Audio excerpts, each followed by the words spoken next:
Hello and welcome to The Box Seat, Perth Racing's video previews of racing at Ascot on the 16th of January 2021. Rail at 5 metres winds very heavily in the easterly direction, which should suit those on-pace horses on Saturday. The track condition are good for the weather, 35, 36 degrees, sunny. We roll into race number 1, the TABtouch West Speed Platinum Maiden, and the horse we're going to watch in replay is down the 1,000 metre straight at Pinjarra, and his name is Ginger Knight. Outside and Ginger Knight closer to the middle of the track. Spicy Dancer coming through. Ambergate Rose on the outside. Spicy Dancer and Ginger Knight. It's a line of 3. In behind them, 4 Our Nick and also Molly McGee. Ambergate Rose grabbed by Spicy Dancer in the middle with Ginger Knight on the inside. Coming again, Ambergate Rose and photos with Spicy. Well, Ginger Knight there was running a good solid effort down the straight. He was only beaten a narrow margin. He has had his fair share of chances though, as have a number of these horses. The second favourite in this field, Molly McGee, was in the same replay we just watched there behind Ambergate Rose and just looked a little bit wayward. I'm going to tiptoe around those two horses from the replay. They're clearly in the mix and they're going to fill my second and third spots in the selections. But I'm going to go with a bit of a different form line here and a bit of a different theory. And that's the Brett Pope's horses. After this freshen up, after he's battled off this hopeful virus in his stable, I think that Talon's actually really well placed here. First up last campaign, he trialled well before he went to Kalgoorlie. He ran a good solid race, but he just was no match, none of them were, for IC Red. Then ran into Beau Zoom at War. It's a pretty handy field that he saw at Ascot at his next start. Mitch Pateman returns from suspension, no doubt hungry to ride a couple of winners. I think he gets a good chance in the opener. Number 1 for me, Talon. From 7, Molly McGee. Don't think she went down the 1,000 metre straight. She was zigging and zagging, never really looked comfortable. Ginger Knight, who we watched in replay, just that sticky gate puts me off a little bit. Not sure where he gets to in a map position. And number 4, next best, Belafonte Boy. My numbers in race 1, 1, 7, 2 and 4.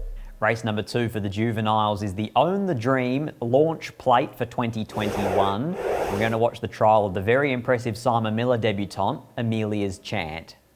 State of Power, laser scan, ribbing tailed off in the straight and scooting clear again is Amelia's Chant. Racing greenly is Multinational and over on the outside is our Electra, but doing it well, Amelia's Chant, it's well clear. Leads about 4.5 lengths, Multinational. On the outside, our Electra, late on the scene, State of Power really winds up, goes to second now, but an easy win to Amelia's Chant. Amelia's Chant has won it by about 2 and... We know all of these Amelia Park juveniles have always got speed, they've always got ability. And when Simon Miller trains them, they're always going to be fairly short in the market. William Pike rides, the blinkers are on, like they were in that trial that we just watched. She's drawn inside the other high-speed horse, and that's the other debutante, Talk About You. I think here William Pike can find the front, and I would be surprised if there wasn't a lot of market support for her. I think she could be one of those plunge horses on debut. I think she can make it a winning debut as well. Watch for her, Amelia's Chant. From number 1, Top of the Mountain, unfortunately Brad Rawiller had a tumble midweek and had some pretty severe injuries, so there's no rider named at the moment. But I think Danny Morton does have his hands on a pretty nice horse here. The run was much better than it reads on paper on debut. Number 4, Talk About You. Much like Amelia's Chant, was a jump and run trial at Belmont. They ran very similar times. They both trialled in blinkers, they both got speed, but Amelia's Chant does have that one barrier draw advantage inside of Talk About You. Number 5, next best, Glacier Miss. Good run on debut, haven't seen her since. My numbers in race number 2, 7, 1, 4 and 5. Race number 3 at Ascot is the People Start Handicap over 1,400 metres. The horse we're going to watch here in replay, Michael Lane, has firing on all cylinders at the moment. His name is Phone Me. Kelly's Callisto though, booted 2.5 clear from the Fugazi. Down the outside, Phone Me, followed by Tonka Tough. Kelly's Callisto shows the way, 150 from home. Here comes Phone Me. Phone Me starting to put the big ones in now. Phone Me comes out after Kelly's Callisto. Gets square right in the shadows. Phone Me. Phone Me too. Took a few outings for Michael Lane just to get the hang of this horse. He trialled pretty poorly going back, say, 6 months ago. His first couple of runs were moderate at best. But he clearly has worked out what this horse needs at the moment because he's flying through the grades and he's doing it really well as in his own self. I think here, though, he finds a pretty tough field and he actually, I think, runs into what is my best bet on the program. and that is SJ Miller's lightly raced Blackfriars horse in Last of the Line. He resumed just 7 days ago, last weekend, where he had to go a long way back from a wide draw. I love the way he charged down the outside. He backed him off 7 days before SJ Miller for a victory. He draws an inside gate where he should sit close handy to the speed. Ryan Hill can box seat behind Maginika if he wants, or he can stay off the fence if he's going to ride confidently. Either way, I think Last of the Line is the horse to beat here. Very progressive, very capable, and I think a really good bet. Number 8 on top for me, Last of the Line. 5, Phone Me, going too well, as you saw in that replay just there, to be left out of the top couple of selections. Number 1, Toll Man, who freshens up, drops back 1800 to 1400, draws a gate, always consistent. Paul Roberts horses just don't run bad races. And then I move to number 3, Maginika. With the track conditions being what they are on the weekend, a hot day, a heavy easterly breeze, it is going to be hard to make ground, so Maginika naturally goes right up the order. My numbers in race 3, 8, 5, 1 and 3. Race number 4 is the Amelia Park Handicap, and this one's over 1400 metres. Really good effort first up from the Cerise and White. This is Giant Leap going down narrowly. Cramden goes up. Kicks about 3/4 of a length in front. Speeding Comet now kicks again. Like a Jaguar searches for a rails run. Down the outside, Night Voyage, Dia Della Razza, and then Giant Leap. Many hopes. Night Voyage hit the front. Like a Jaguar's got the split though, coming after it. Giant Leap down the outside. Night Voyage, Giant Leap. They went to it. Giant Leap got a dive. Well, wasn't a 1,000-metre horse. Was in a 1,000-metre race. Looked to be a slowly run race with not a lot of speed. I took a huge stance against Giant Leap and almost had the proverbial egg on the face.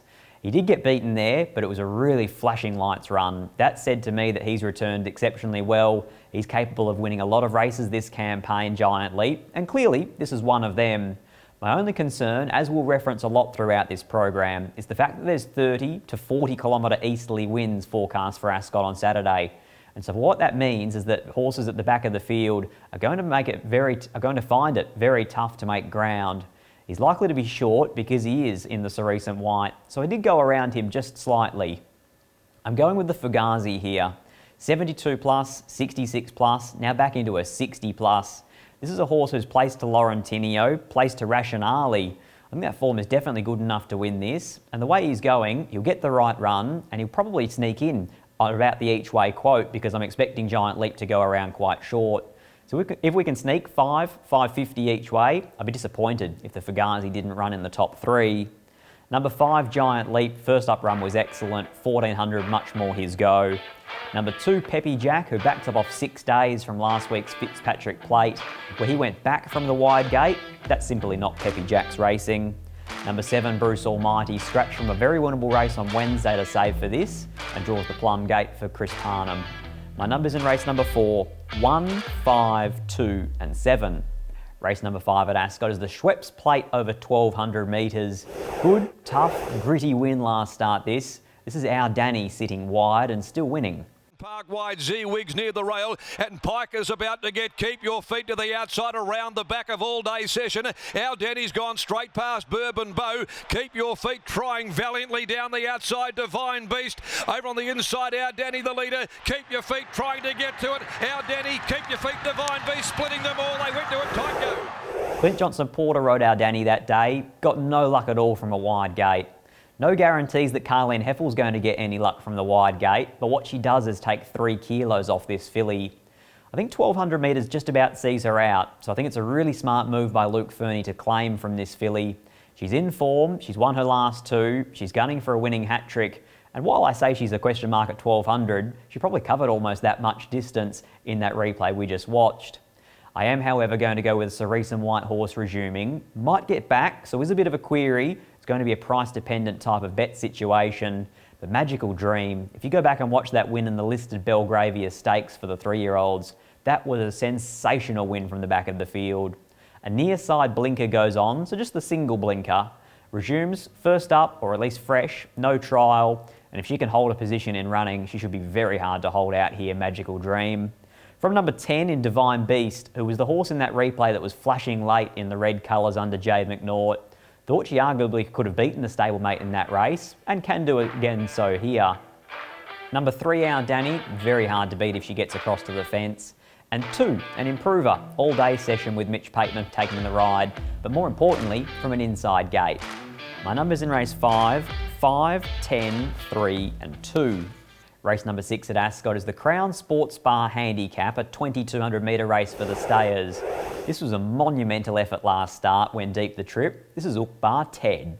Hit the front eventually, got about a length and a half, Mr. Delegator. Ukbar Ted stays on Casa Rosada, Shuzavekra behind those. Winifers coming down the outside with a late run, the roughie from Celtic Diva. They come to the 100 though, and now Ukbar Ted races up and grabs the lead. Winifers giving chase, but Ukbar Ted comes away. A winning treble on Cup Day for apprentice Christy Bennett. There's a day. Christy Bennett joined the 3-wide train at the mile marker. She then took off on her own 4-wide from the 1000. I always thought it was impossible for him to win from there, but he just kept coming, he just kept grinding, and he was simply the best stayer on the day. Going to have to produce another career best effort, you would think, from here. He's drawn a wide gate. Lakdar Rumley is probably dictated to in the sense that he'll have to drag back to near on last.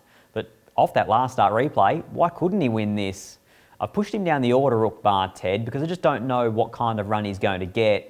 From that field, there was a horse that was beaten a long way behind him, in fact 7.4 lengths, and also meets him half a kilo worse at the weights. But you cannot put a weight measure on William Pike's pickup ride. He draws a gate as well to hold a position. He was 8 weeks between runs last start. He's now a fortnight between runs. If Adam Durant has him back on track, he's probably the most progressive stayer in this field. He's lightly raced, he's improving, and he's my on-top selection, number 3, Treasured Crown. From 7, Defiantly, who, like Lonsdale Lady, comes out of the Group 3 Latrice behind Dance Music at 1800 metres for the fillies and mares. Looks like the stayers are going to be battling it out here, and those two are definitely in the mix. Number 6 next best, Celtic Diva. Might not have the same credentials as some of these horses, but I've liked the last start effort and the one prior as well. My numbers in race 6, 3, 7, 2 and 6. Race number 7 at Ascot, a very intriguing race over the 1000 metres. It is the C Corp Handicap, and we see a horse that a lot of us have forgotten about. We'll have a look at his recent trial. His name is Prince Devoutly. Long Gunflint. Cleves watching back to the inside. Yulong Earth struggling to land a blow, but out in the centre, Jaguar Grey has stormed up now. Prince Devoutly tries to come back. Then Fair Do, Gunflint, Cleves watching Yulong Earth. But in the middle of the track, Jaguar Grey coming back, Prince Devoutly. Prince Devoutly regains the lead, and Prince Devoutly is scored by 30th of September 2019. That's the last time we saw Prince Devoutly at the races. He's only had 5 starts. He's won 3 of them. He's run second at the other 2, so he's never missed the top 2 in his life. He faces probably what is an acid test here. His toughest opposition to date, a first up run for over 400 days, and a bit of a gate here that's maybe going to be a touch on the tough side, I'm not quite sure. There's so much speed in this race, there's so many question marks on the speed map. Almost every single horse in this race would love to find the front if they could. Weapon Sun, Nemiroff, Time to Sizzle, Cocky Joy, they've all got blistering early toe. Throw in the likes of Boss Taurus drawn out wide as well, and they're going to go lickety-split over the 1000. So for that reason, I'm going to go with Like a Jaguar. Yet again, hopefully, 4th time lucky here. He was looking for 4 wins in a row last start, and he just got a little bit of a squeeze at the top of the home straight that took a bit of momentum out of his legs. I thought it was a good, strong effort in defeat. Drawing gate number 1 in a high-speed race looks a really nice scenario for him, so I'm going with Like a Jaguar here to make it 4 of his last 5. Number 5, Time to Sizzle. Now this mare is high speed. If Maddie Derrick leaves the gates cleanly and finds the front, she'll run them along with only 55 kilos. Number 4, Prince Devoutly. It would be no surprise to see him win, but there has to be a bit of a question mark first up of 400 days. Number 8, next best, impressive trialer for Brad Graham, her name, Glasgow Girl. My numbers in race number 7, 2, 5, 4 and 8. Race number 8 is the Miss Andretti Stakes, a listed race over 1100 metres. Very good field, very even race, but we're going to watch the Summer Scorcher, the natural form reference, which was won by Indian Pacific. Into the straight at the 350, the favourite kicks away from Caracapo. Indian Pacific railed beautifully, kicks 2.5, 3 in front. Caracapo, Misty Metal, followed by Why Choose Her. Sammersdat down on the inside. Indian Pacific getting a little tired late. The post is coming. Caracapo, Why Choose Her comes late with the finish, but they won't get to the favourite. Chris Palm and Indian Pacific really did have to absorb some pressure there from Caracapo. hold off the late challenge of Why Choose Her, the flashing run of Essential Spice in behind them. Samizdat was there, Misty Meta was there. It's a really good race this, and a lot of those the form does come from the Summer Scorcher. Indian Pacific rises in weight. He draws an awkward gate here. He might have to do it a bit tougher, and he probably has to chase the likes of the speedy Mervyn. I thought that the effort of Caracapo in that replay there, while he was only a floundering second or third in the run to the post, I thought the fact that he was able to drop back to 1,000 metres in the middle of the prep, sit close handy behind Indian Pacific, attack him, and then fight on bravely.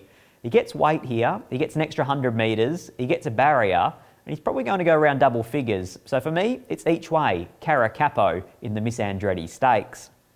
Number 3, Indian Pacific, no surprise to see him win again. He is a winner, he is just top grade.